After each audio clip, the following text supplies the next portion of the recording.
que ya comenzamos a estudiar la última semana de Cristo, cuando vimos y se rehizo la presentación o el drama de la entrada triunfal en Jerusalén. Lo cierto es que tradicionalmente hoy es que comienza lo que se ha conocido como la Semana Santa. Y hoy precisamente es el día que se conmemora la entrada triunfal a Jerusalén, con el domingo que se ha llamado tradicionalmente el Domingo de Ramos. Sin embargo, ya eso lo vimos ya, así que vamos a seguir porque esta fue una semana donde ocurrieron muchas cosas y realmente hacían falta varios domingos para cubrir al menos las cosas más importantes. Y en ese sentido, queremos hablar hoy de algo que hizo el Señor antes de ser entregado. Momentos antes de ser entregado y ser llevado, como vimos hoy la presentación, preso para después ser muerto y crucificado, después de ser torturado. ¿Y qué estaba haciendo el Señor en ese momento? El Señor estaba orando. Y si hemos estado mirando en los pasos del Señor, en qué cosas debemos imitarle, definitivamente este es un punto muy importante que no podemos pasar por alto. Nuestro Señor Jesús fue un hombre de oración. Él nos enseñó con su palabra la importancia de la oración. Pero yo diría que más importante aún que lo que Él enseñó con su palabra sobre la oración, fue cómo Él practicó la oración. Cómo la oración, esa conversación con su Padre, fue parte de su vida muy importante y por consiguiente nosotros debemos de imitarlo. Así que vamos a pensar lo que está a punto de ocurrir. Ya va a ser llevado preso, el Señor lo sabe. Él sabía que uno de sus discípulos era un traidor, Judas. Él sabía eso. Él sabía que ese discípulo traidor estaba a punto de llegar con un beso traidor. Y sabemos que esa era la señal que le había dado a los enemigos de Cristo. A la persona que yo bese, ese es Jesús, así que ese es el que se pueden llevar. Así que el Señor estaba ya esperando ese beso de un supuesto amigo para ser entregado. Y Él fue a orar. Y vamos a ver, hermanos, ahí en Mateo capítulo 26. Mantengan ahí sus Biblias abiertas. Mateo 26. Comenzando en el versículo 36. Y lo vemos que el Señor tenía un lugar donde Él oraba, varios lugares, pero este es un lugar especial. Dice, entonces llegó Jesús con ellos a un lugar que se llama Getsemaní y dijo a sus discípulos, sentaos aquí, entre tanto que voy allí y oro. Así que era un momento especial en el cual ya no era el momento de predicar, no era el momento de sanar enfermos. No era el momento de hacer estas cosas importantes que Él hizo a favor de los necesitados, a favor de las personas. Fue algo que Él necesitaba hacer en la relación de Él con su Padre. Y era el momento de orar. Y aquí vemos que Él tenía efectivamente un lugar especial donde Él podía ir a orar. Podemos ver que ya eso era parte de su costumbre. Y eso es algo demasiado importante que nosotros tenemos que tener en cuenta. Por lo menos no está en su boletín, pero si quiere anotar estos textos, en Mateo 14, 23, Mateo 14, 23, dice, despedida la multitud, subió al monte a orar aparte. Y cuando llegó la noche, estaba allí solo. Así que Él despidió la multitud, las personas que le seguían, que estaban buscando los milagros, que estaban buscando ser alimentados y todas estas cosas. En un momento determinado Él se separa de ellos, despide a esta gente y se va solo a un lugar, a un monte. Y ahí le tomó hasta la noche. En Marcos 1:35, dice, levantándose muy de mañana, siendo aún muy oscuro, quiere decir que era aún muy de madrugada, salió y se fue a un lugar desierto y allí oraba, muy de mañana. Y ahora se acerca el momento terrible de la cruz, donde, y yo creo que eso, hermano, lo vimos muy bonito hoy representado. No solamente iba a ser el dolor de las manos y de los pies, de los latigazos, de los clavos, de la corona de espinas y todo eso que iban a estar sufriendo, sino lo más terrible, que su Padre lo iba a abandonar a él en la cruz. Iba a hacerle pagar el pecado por nosotros. Y eso es un dolor, hermanos, que ninguno de nosotros puede entender. Y nunca lo va a entender. El testimonio de todos los que somos hijos de Dios y hemos pasado por cualquier dificultad en la vida. ¿Cuál es el testimonio del cristiano? Es verdad que sufrí, es verdad que hubo problemas, pero allí estuvo el Señor conmigo. Amén. Siempre podemos decir, estuvo el Señor conmigo. Su palabra estuvo allí conmigo para darme aliento. Su presencia, su espíritu en mi corazón. Pero el Señor no tuvo eso. El Señor se quedó solo en la cruz. El Padre lo abandonó. Y ya listo para enfrentar semejante dolor físico, definitivamente hubo dolor físico, pero sobre todo este dolor espiritual, moral en su alma, de ver a Dios, a su Padre Dios abandonándolo, definitivamente necesitaba la oración. Y lo lindo de esto, hermano, es que no empezó a practicar algo nuevo para él, como hemos visto. Era algo que ya era cotidiano en su vida. Hermano, no podemos decir voy a ponerme a orar porque mañana voy a tener un problema. Porque el problema va a llegar sin avisar. La vida de oración ya era parte de la vida de Cristo. Y él ya sabía lo que era estar a solas con Dios, con su Padre. Él sabía lo que era dedicar tiempo con el Señor. Y de ahí definitivamente estuvo su fortaleza y su fuerza. Hermanos, cualquiera de nosotros que sea negligente en tener tiempo de calidad con el Señor, está débil espiritualmente para soportar cualquier prueba. Cuando venga la prueba vamos a estar débiles, vamos a caer, vamos a desesperarnos, lo cual no debe ser la vida cristiana. El cristiano puede sufrir pero no desesperarse porque siempre tiene una esperanza en Cristo, amén. Así que en medio de su dolor, de su sufrimiento, no se desespera porque tiene a Cristo. Sin embargo, si hemos flaqueado en eso, si hemos sido negligentes, si no tenemos esa fortaleza espiritual, cuando llegue la prueba, pues nos va a tumbar. Ahí en el piso vamos a estar. No vamos a poder dar un buen testimonio de lo que es un cristiano. Vamos a comportarnos quizás como cualquier otro que no tiene a Cristo, porque vamos a estar desesperados. Y es que nos hemos ido alejando de la presencia del Señor. Y eso tiene que ver principalmente con la oración. Usted se imagina que vaya un enfermo a un doctor y le diga, doctor, no sé qué me pasa, no puedo mover los brazos, no puedo mover las piernas. He bajado no sé cuántas libras y no sé cuántas libras, no estoy que no puedo, mire cómo estoy hecho. Y el doctor empieza a analizarlo y mirarlo y dice, bueno, no encuentro nada. ¿Cómo es tu alimentación? Ah, no, yo no como. ¿Cómo que usted no come? Yo no como, yo dejé de comer hace una semana. Y el doctor, ¿qué va a decir?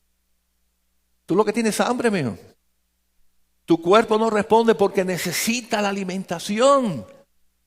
Tus músculos, tu sangre necesita esa energía, esas calorías que se adquieren por el comer. Tú tienes que alimentarte.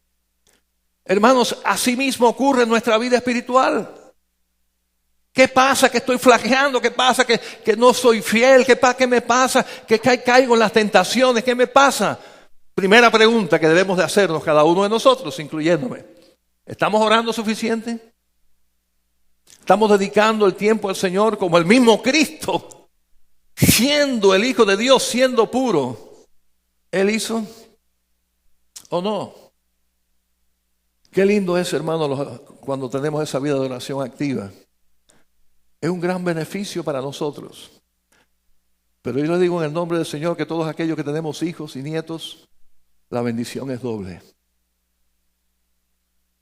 Porque qué lindo es que nuestros hijos puedan decir, yo quisiera tener la vida de oración como la tiene mi mamá, como la tiene mi papá, como la tiene mi abuelita, como la tiene mi abuelito, y que seamos ese testimonio. Porque lo cierto es que el mundo, los jóvenes, los niños están cansados ya de sermones y de mensajes. Necesitan ver en nosotros, en sus padres, lo que es la vida cristiana. Verlo.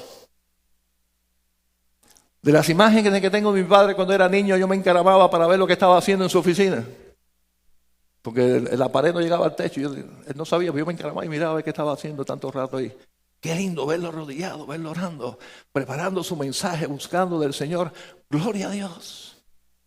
Recuerdo cuando iba a casa de mis abuelos que vivían fuera del pueblo. Mi abuela madrugaba, pero él no. Él era medio dormilón. Yo podía saber que a las 8 de la mañana, 7:30, 8 de la mañana, ahí debajo del mosquitero, él estaba orando.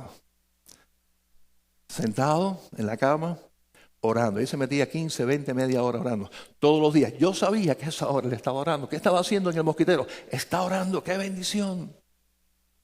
Ese es el ejemplo que nosotros debemos dar, porque es el ejemplo que Cristo nos dejó a nosotros, hermanos. Así que cuando vino el peor momento de su vida, el momento de la traición, el momento del abandono de todos sus discípulos, excepto su madre y algunas mujeres que estaban con él ahí, el momento en que aún su propio padre lo iba a abandonar en la cruz, el momento de ser crucificado, de ser torturado, de ser burlado, de ser vejado, cuando se acercó ese momento en su vida, él pudo hacer lo que siempre hacía, buscar la fortaleza espiritual en su Padre. Y lo hizo. Y enfrentó la muerte de la cruz de una manera increíble, ¿verdad que sí? Las primeras palabras de Cristo fue perdónalos. Aquellas personas que lo estaban matando, dice, Padre, perdónalos. Eso nos habla de la grandeza del corazón del Señor. Sí estaba listo porque fue un hombre de oración. Y qué lindo es que tengamos llevemos al Señor esas necesidades. Así que llevemos un lugar, pero que tengamos esa gran necesidad de orar. Reconozcamos que es algo importante. Vamos a ver qué dicen los versículos 37 al 39 en Mateo 26. Mateo 26, 37 al 39. Y tomando a Pedro y a los 2 hijos de Zebedeo, comenzó a entristecerse y a angustiarse en gran manera. Entonces Jesús les dijo, mi alma está muy triste hasta la muerte. Quedaos aquí y velad conmigo. Yendo un poco delante, se postró sobre su rostro y orando y diciendo, Padre mío, si es posible, pase de mí esta copa, pero no sea como yo quiero, sino como tú. Así que definitivamente la parte, sobre todo humana, de nuestro Señor Jesucristo estaba en crisis, estaba en dolor. Dice que estaba en triste y estaba su alma angustiada. El momento terrible de la cruz se acercaba. Todo ese sufrimiento, toda esa carga iba a venir sobre él. Pero hermanos, en medio de todo esto, ahí estuvo esa necesidad en su corazón. Primero voy a buscar a mi Padre en oración. Y qué lindo es que en otros momentos de su vida también, cuando tuvo que tomar decisiones y hacer cosas importantes, lo primero que hizo fue buscar del Señor en oración. Si recordamos, cuando el Señor fue tentado por Satanás, estuvo muchos días en ayuno y en oración, para después, ¿qué cosa? Ser tentado por el diablo. Así comenzó Cristo su ministerio. Ahora, yo me pregunto si nosotros no somos tentados por el diablo todos los días. O es a mí el único que él tienta. Todos los días. Por consiguiente, yo me pregunto, ¿seré yo mejor que Cristo? ¿Seré yo más fuerte que Cristo para enfrentar la tentación? Una pregunta estúpida, ¿verdad? Claro que no. Él tenía todo el poder, él es el Hijo de Dios. Sin embargo, él lo hizo. Él estuvo en oración y en ayuno porque sabía que iba a ser tentado. Y ahora tiene esta necesidad igualmente que se acerque este momento terrible de la cruz. Lo hizo, ponemos en Lucas 6, 12 al 13. Lucas 6, 12 al 13. En aquellos días él fue al monte a orar. Dice, y pasó la noche orando a Dios. Y cuando era de día, se pasó toda la noche, y cuando era de día, llamó a sus discípulos y escogió a 12 de ellos, a los cuales también llamó apóstoles. Así que Cristo tenía muchos discípulos, pero era parte de su ministerio, escoger a 12 apóstoles. Bueno, el Señor no nos tomó así a la ligera, tú, no. Se pasó la noche orando, siendo el Hijo de Dios para tomar tal decisión.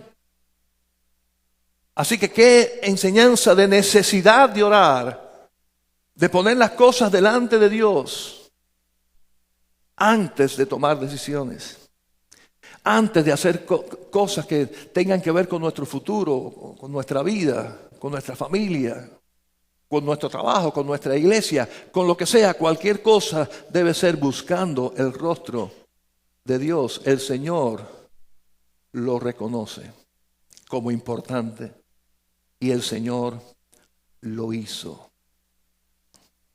Así que cuando llegue ya este momento final, y definitivamente el más terrible, el más duro, el que le hizo sudar sangre, literalmente, allí en Getsemaní, el que le hizo pensar en saber en todo lo que le venía y le hizo angustiarse y clamar el rostro del Señor, esa necesidad de orar ya era parte de su costumbre en su relación con Dios.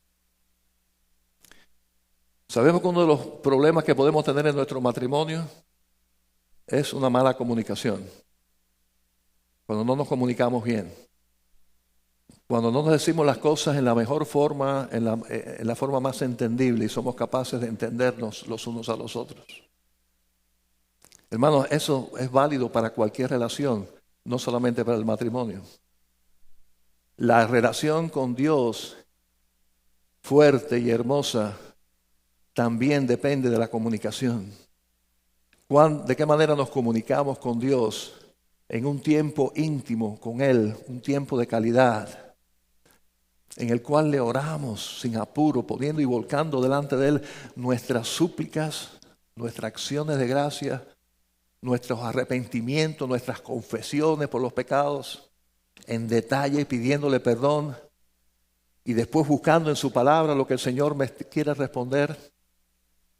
No estemos esperando tener un sueño que el Señor nos hable. El Señor puede usar cualquier forma, estamos de acuerdo. Pero no esperemos, eso es Dios. La parte nuestra es buscarle en oración. La parte nuestra es estar con Él, tener esa intimidad de comunicación que debe ser diaria. Porque, hermanos, diarios son nuestros problemas. Diarias son nuestras crisis. Diarias son nuestras flaquezas. Diarias son las tentaciones. Más nos vale estar fuertes y preparados por si acaso nos llega a nosotros también un momento terrible. Nunca, por la gloria y la misericordia de Dios, tendremos que pasar esto. Amén. Nunca, hermanos, tendremos que pasar que Dios nos abandone. Amén. Nunca tendremos que pasar lo que pasó Cristo, que Dios nos abandone. Amén, hermanos, porque Él lo pasó por nosotros. Y lo que hemos puesto la fe en Jesucristo, ya ese pago, ese castigo, no lo recibimos. Lo merecemos, porque pecamos, pero no lo recibimos. ¿Por qué? Los que pusimos la fe en Cristo, ¿por qué no lo recibimos? Porque ya Cristo lo recibió. Y Dios es justo. Y Dios hizo pagar. Alguien pagó. Y si está pago, está pago. No hay que pagarlo 2 veces, ni 3 veces. Los que hemos puesto la fe en Cristo, lo que le hemos aceptado. Hermanos, y esa gran bendición, que es la relación con ese Dios, merece la necesidad de orarle. Muchos de nosotros, en esa etapa del noviazgo, ¿cuántas tiempo pasábamos con un teléfono pegado a la oreja, cuando aquello no existía texto ni nada de esas cosas? ¿Cuántos autobuses no cogíamos para ir a ver a nuestra novia? ¿Cuán tarde salíamos de la casa de nuestra novia para ir a nuestra casa para el otro día tener que ir a la escuela y tener que ir a trabajar? Hermanos, lo hacíamos. ¿No lo hacíamos? ¿O fui yo el único? Vivía en un pueblo que se llama Bejucal. Mi novia vivía en Santo Suárez, Ciudad de La Habana. Y yo trabajaba en Alta Habana, ya como arquitecto. Salía de casa de ella, coger 3 autobuses para llegar a Bejucal en el campo de madrugada, para el otro día salir de madrugada, casi no dormía, para estar en el trabajo a las 8 de la mañana. Pero ¿saben qué? Lo hacía y lo volvía a hacer. Porque para mí no había nada más precioso que estar conversando con mi novia. ¿Por qué? Porque había amor, había interés. Y hacemos cualquier cosa por estar con la persona que amamos. Y yo me pregunto si puede haber alguien que merezca más nuestro amor que no sea nuestro Dios. Que no haya hecho más por nosotros que lo que hizo nuestro Dios por nosotros. Y que en este día estamos recordando. Así que debe ser una necesidad. Y si no la tenemos, hermano, estamos mal. Estamos muy mal. Tenemos que clamar a Dios porque nos ayude a levantar eso en nosotros. Que sea la necesidad preciosa de estar con nuestro Señor cada día, íntimamente. Pero eso requiere también ciertas actitudes especiales cuando vamos a orar. Y vamos a ver cómo oró el Señor ese día. Mateo 26, seguimos en Mateo 26, 40 al 44. Versículos 40 al 44. Vino luego a sus discípulos y los halló durmiendo y dijo a Pedro: ¿así que no habéis podido velar conmigo una hora? Velad y orad para que no entréis en tentación. El espíritu a la verdad está dispuesto, pero la carne es débil. Necesitamos la oración. Otra vez fue y oró por segunda vez, diciendo: Padre mío, si no puede pasar de mí esta copa sin que yo la beba, hágase tu voluntad. Vino otra vez y los halló durmiendo, porque los ojos de ellos estaban cargados de sueño. Y dejándolos, se fue de nuevo y oró por tercera vez, diciendo las mismas palabras. Yo veo hay muchas cosas preciosas que podemos encontrar aquí en la forma en que el Señor oraba, pero veo algunas actitudes especiales, veo tres específicamente. La primera es la permanencia y la insistencia de estar agarrado del Señor y depender completamente, realmente de Él. Pero en primer lugar, la actitud de insistencia y permanencia. Así que un factor aquí totalmente opuesto. La insistencia, la permanencia en la oración del Señor y la insistencia y la no permanencia de sus discípulos en la oración. El Señor fue constante, sus discípulos no fueron constantes. Ni tan siquiera en ese momento pudieron ellos decir: vamos a estar orando y desvelados, sin dormir, una hora, un par de horas para dedicarlo al Señor. Así que esa insistencia, hermano, fue enseñada por el Señor aún inclusive en su ministerio, usando parábolas como la de la viuda insistente y todas estas parábolas de la enseñanza de la importancia que es orar sin cesar, velad y orad. Son expresiones que usa el Señor aquí a sus discípulos cuando vio que ni tan siquiera estuvieron con Él una hora orando. Velad y orad, insistan, tomen esto como prioridad, pónganlo en su agenda. Háganlo algo importante en sus vidas. Velad y orad. Así que son frases tremendas. De ver al Señor insistiendo en la oración a pesar de que sus amigos no lo hacían. Y motivándolos y usando palabras de ánimo hacia ellos de lo importante que es hacerlo. Él no siempre iba a estar con ellos. El Señor iba a ir para el cielo, iba a quedar claro espiritualmente, pero iban a enfrentar solos muchos problemas y necesitaban el poder de la oración, necesitaban al Señor junto a su lado. Y para eso hace falta la insistencia, la constancia, la decisión de hacerlo. Tomarlo en nuestra agenda como prioridad. Y qué lindo que podamos hacerlo como el Señor lo hacía, ¿verdad? Temprano en la mañana, lo primero para Él. Así lo hacía Él. Y que nosotros tomemos también ese ejemplo. La otra actitud que podemos ver aquí es que vemos a un Señor que, tratando de buscar el apoyo en sus amigos, dice que los halló durmiendo.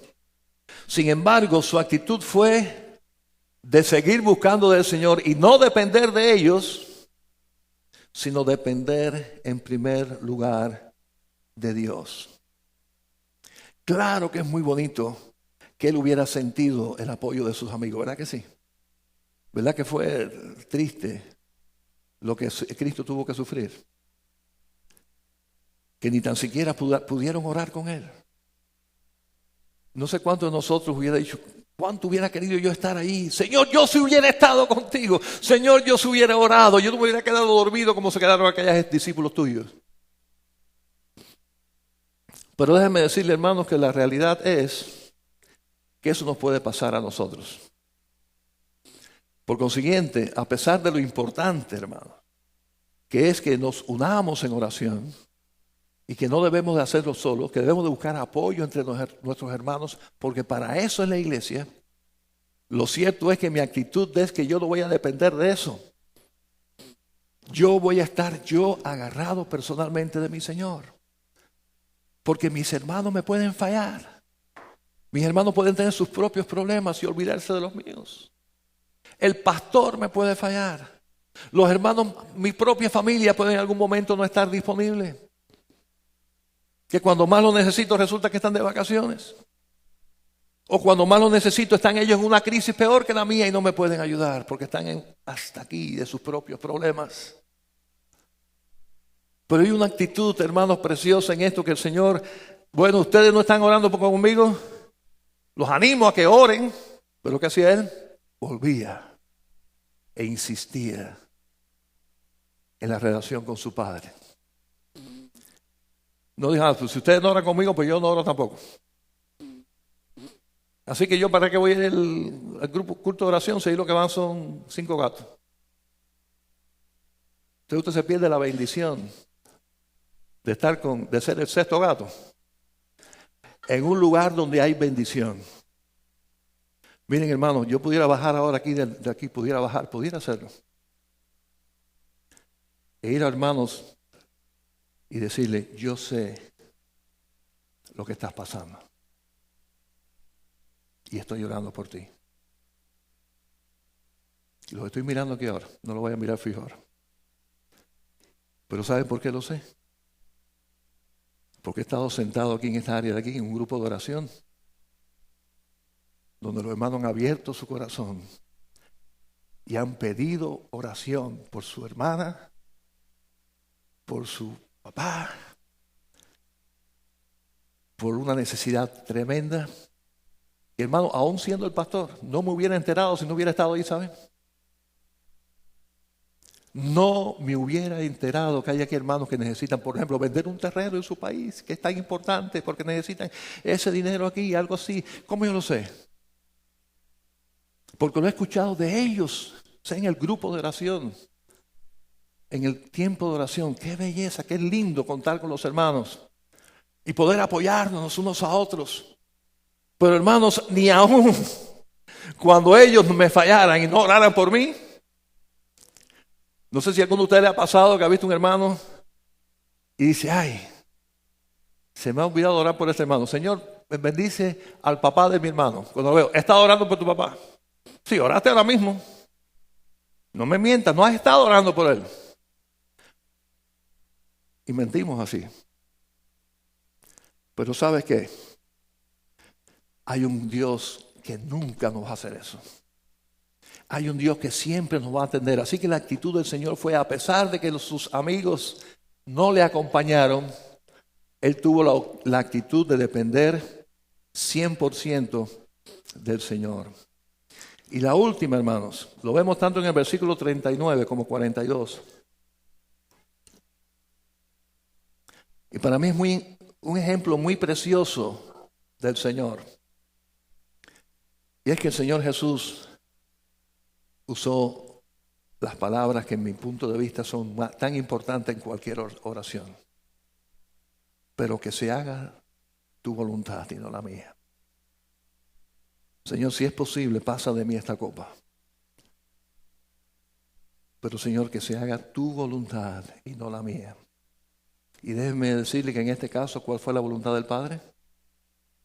que se tomara la copa hasta el último buchito en esa cruz, hasta lo más amargo. A pesar de que el Señor le dijo, Señor, si es posible, pasa de mí esta copa. Sé lo terrible que va a ser esto, pero el Padre dijo, no, mi voluntad es que la pase. ¿Por amor a quién? Por amor a nosotros. Cristo tuvo que tomarse esa copa amarga y terrible. Pero qué linda su actitud, qué preciosa su actitud. De lo más terrible y lo más difícil, aún peor que la muerte, hermanos. Peor que cualquier enfermedad. Lo peor de lo peor fue lo que Cristo pasó. Y al final, ¿qué dijo? Hágase tu voluntad y no la mía. Para mí eso es una actitud muy linda y muy especial en la oración. Donde muchos de nosotros se empeñan en obligar a Dios a que haga lo que nosotros queremos y lo que nosotros pedimos y lo que nosotros pensamos que es lo mejor. Pero yo diría que la actitud más linda de la fe en la oración es reconocer que la decisión de qué es lo mejor no es la nuestra, sino la del Padre. ¿Eso no es fe, hermanos? Yo he escuchado mucho, hay que tener fe, así que tú ores y ya. Y decláralo y eso está hecho ya y ahí no hay para atrás ni para adelante. Tu palabra es la última ahí. No, yo no entro en eso, con todo respeto. Yo prefiero imitar a Cristo.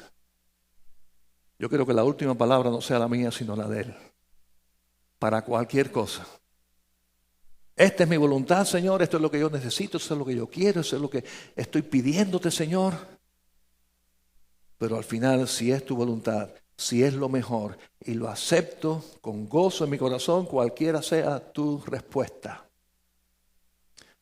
Recordemos a Pablo, 3 veces oró, ¿por qué? Por el aguijón ese en la carne. Y el Señor le dijo, bástate mi gracia, te quedas con el aguijón. Y Pablo diría, bueno, el Señor sabe lo que está haciendo. Ya no le pido más que me quite el aguijón, porque si ya me ha contestado 3 veces con la misma historia, así que ya no le pido más eso. Ya yo acepté que esa es la voluntad de Dios, vivir con ese aguijón. Así que, para la gloria de Dios, porque el Señor siempre le dijo a Pablo, cuando le dijo, bástate mi gracia.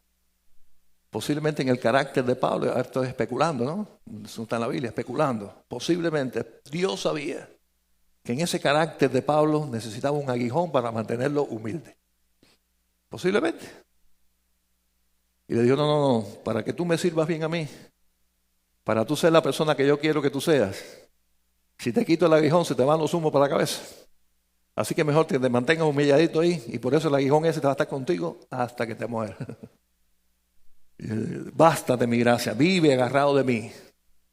Ese aguijón te va a tener a ti agarrado de mí siempre. Porque vas a reconocer tu debilidad, vas a reconocer tu posición, y eso es lo que yo quiero de ti. Así que esa es mi interpretación. Y yo quiero eso aún para mi propia vida. Miren, hermanos, y para terminar, la relación íntima con Dios en oración es lo más saludable que existe.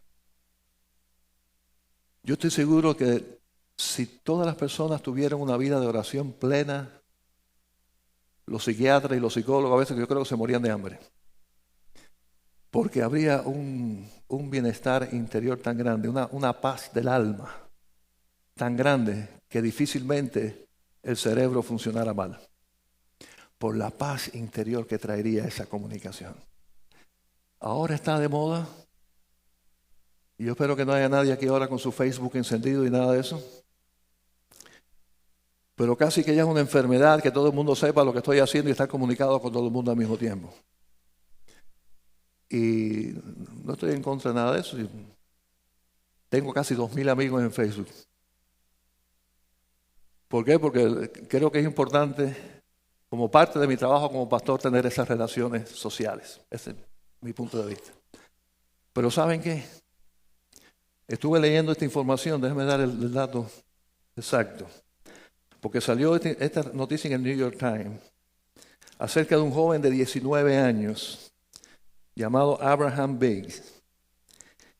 Él en esta comunicación comunicaba con sus amigos cómo se sentía, cómo tenía el día, si estaba triste, si estaba alto, si estaba bajo, si estaba deprimido, todas esas cosas, y fue llegando a un punto en que él decidió quitarse la vida. Y se quitó la vida online. 181 amigos en Facebook vieron a su amigo entre comillas, ¿no?, morir. Ahí, en vivo. Dice la noticia que había algunos de ellos hasta que lo animaban a que lo hiciera. Así que no confiemos mucho en estas cosas. No confiemos mucho, menos en amigos virtuales, ¿no? Confiemos en un amigo que sí va a estar con nosotros y que no nos va a fallar. Contemos con el amigo que sí nos va a comprender. Mira que nuestras madres y nuestros padres nos pueden conocer. Mira que nuestras esposas, sobre todo cuando llevan mucho tiempo de casados, nos pueden conocer. Nadie nos conoce mejor que el Dios que nos hizo. Es más, déjenme decirle esto. Nos conoce Dios mejor a nosotros que lo que nosotros nos conocemos a nosotros. Porque Él nos hizo. Él nos hizo, Él sabe todos los punticos que hay ahí y nos conoce profundamente. Por consiguiente, esta conversación en la oración, esta intimidad con Él, este hablarle y este escucharle, hermanos, es lo más saludable, lo más hermoso que nos puede pasar en la vida. Es lo que el Señor hizo con su Padre.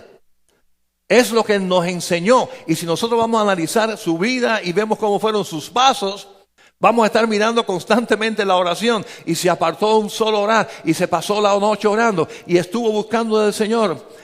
Y cuando llegó el momento terrible ya de morir, como estamos celebrando en esta Semana Santa o llamada Santa, cuando fue ese momento crucial de su vida, la oración fue parte importante. Mateo 26, los versículos 45 y 46. Entonces vino a sus discípulos que estaban durmiendo allí y les dijo: dormid ya, descansad. He aquí ha llegado la hora y el Hijo del Hombre es entregado en manos de pecadores. Levantaos, vamos. Y ahí venía Judas. Se acerca el que me entrega. Así que enfrentó este momento terrible de enfrentarse a la terrible muerte y sufrimiento en oración. Solo con su Dios, porque ni tan siquiera la ayuda que pidió de sus discípulos sirvió en ese sentido. No estuvieron con Él realmente.